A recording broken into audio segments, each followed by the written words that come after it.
Bueno, hace 15 días que no nos vemos, que no nos escuchamos, porque no hice la semana pasada la columna.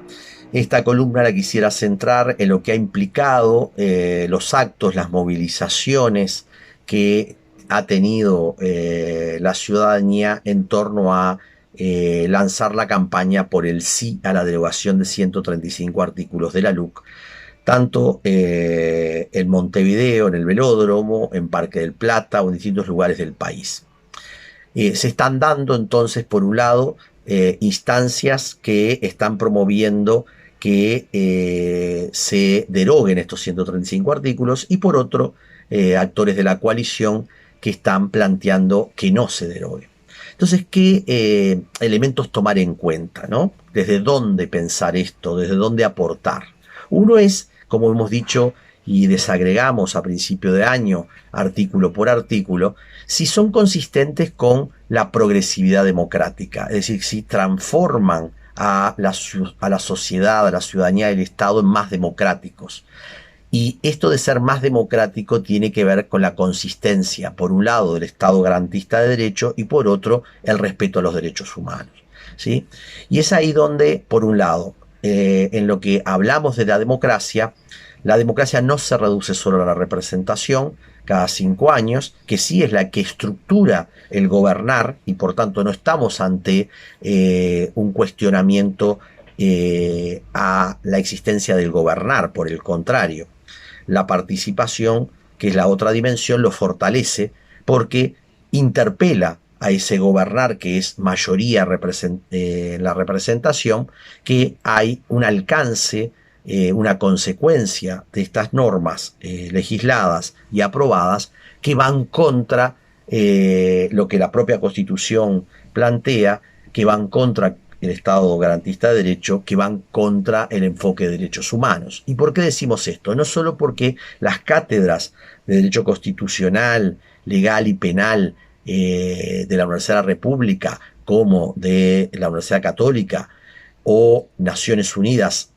cuando se estaban procesando la ley de urgente consideración, plantearon el problema que tenían, sino que hoy ya a 1 año y medio del gobernar, se está viendo que la aplicación de muchas de estas leyes, de estas normas, terminan afectando las garantías y los derechos, ¿sí? Lo vemos en cómo se piensa y se actúa la seguridad, que no puede estar centrada en el aparato represivo del Estado o en la policía, sino tiene que estar centrada en el ciudadano y las garantías al ciudadano, dentro de los cuales es parte también la policía como ciudadano, pero cuando actúa con el legítimo derecho de la violencia que tiene el Estado, debe tener una proporcionalidad que muchas veces se ha perdido. Por otro lado, el hecho de haber revertido, ¿sí?, la jerarquía de la vida ante el conflicto o ante el hecho de una situación de delincuencia y haber jerarquizado la propiedad, lo que termina generando situaciones de desproporcionalidad en la reacción ciudadana y que termina al Estado poniéndolo en un lugar avalador de la violación del derecho humano.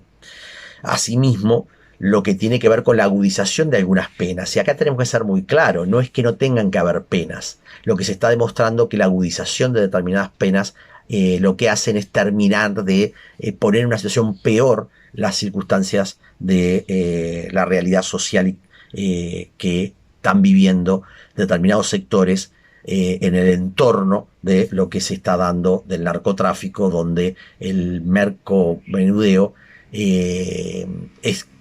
tan castigado como otras instancias. No es que no deban ser castigadas, sino que la forma termina trastocando el respeto a la dignidad humana.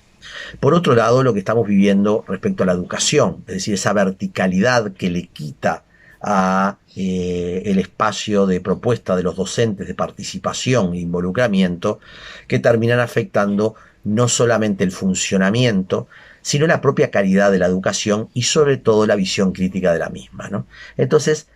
la democracia, en cuanto representativa y participativa,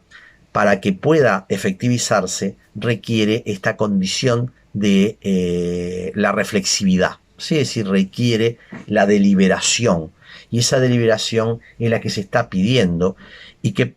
por tanto, los distintos actos que hubieron en el área metropolitana y en todo el país buscaron convocar a la ciudadanía a ser parte de este proceso, pero decimos no en un debate de gobierno sí, gobierno no. Es un debate básicamente que este pool de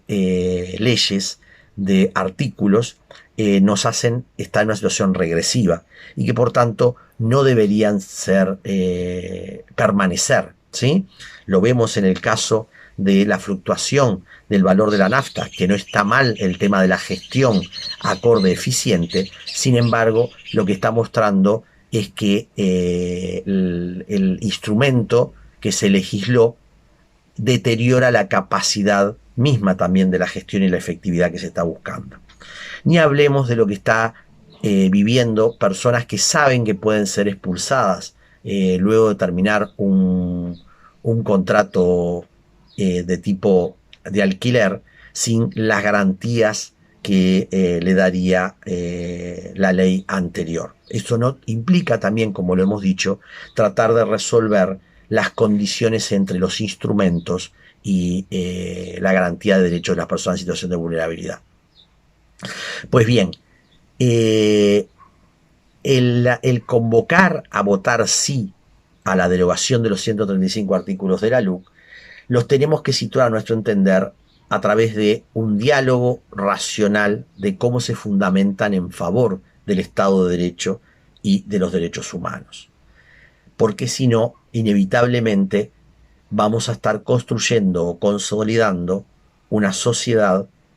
controlada, una sociedad que no va a crecer en capacidad de libertad y de igualdad. Por tanto, nos parece que hoy la coalición de gobierno tendrá que demostrar por qué esos artículos son progresivos en las garantías de derechos y en los derechos humanos. Si no, debería aceptar de que luego de estar siendo implementados después de un año, lo que están mostrando es un conflicto grande con el marco desde el cual tenemos que seguir creciendo como sociedad y democracia, ¿sí? Bien, por tanto, les dejo estas reflexiones y que nos podamos involucrar en debates racionales, fundamentados y tolerantes como los uruguayos nos merecemos.